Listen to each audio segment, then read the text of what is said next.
During the homespun era, many women took to weaving who normally didn't weave or haven't woven in a long time.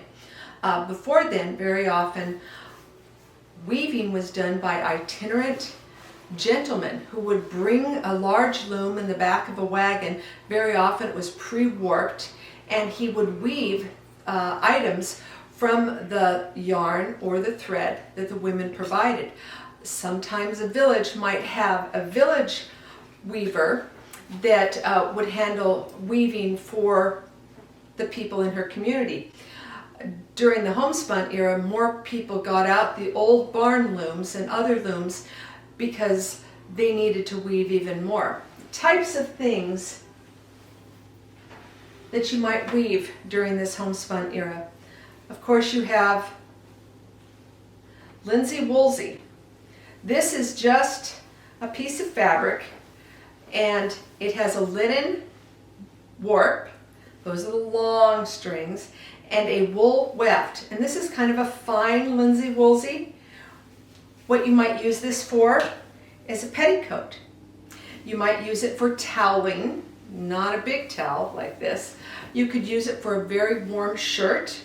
You could use it and make a very warm kerchief. You could also use it for a lighter blanket. Linsey woolsey was a common thing to weave. This, of course, is just a sample from the shirt that I wove of just plain linen that might be woven for shirts, for petticoats. It's not the finer linen that you would use in shifts, but it's enough to clothe somebody. Other things, here's some samples of a thicker linsey woolsey that might be used for a blanket or for toweling. Toweling could be a linsey woolsey, it could be a fine linen, depending on your economic status and your ability to weave. But if you're pulling your loom out, and now this is a patriotic thing in the 18th century, you might do a simple plain or tabby weave to get some simple linsey woolsey. This is woven out of tow, dry spun linen.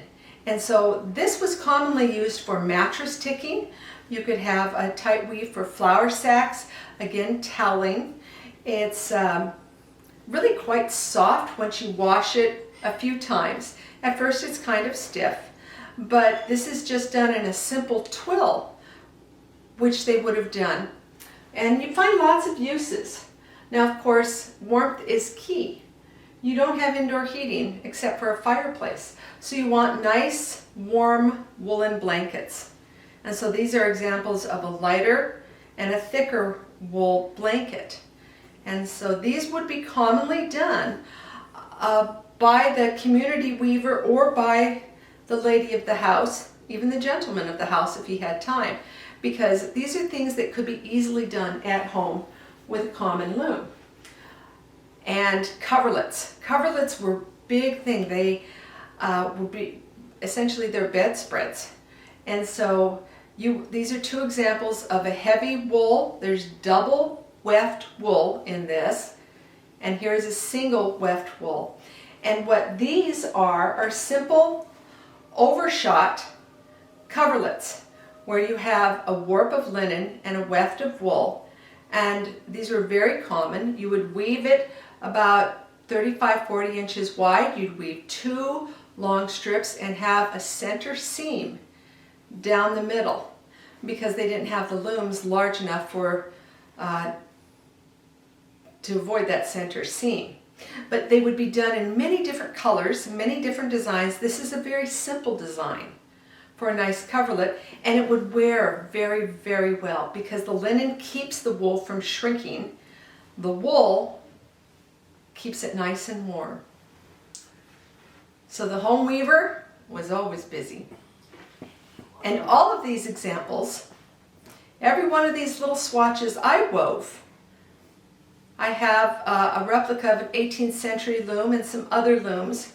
And they're also from patterns, from historic 18th century patterns that they might have also used.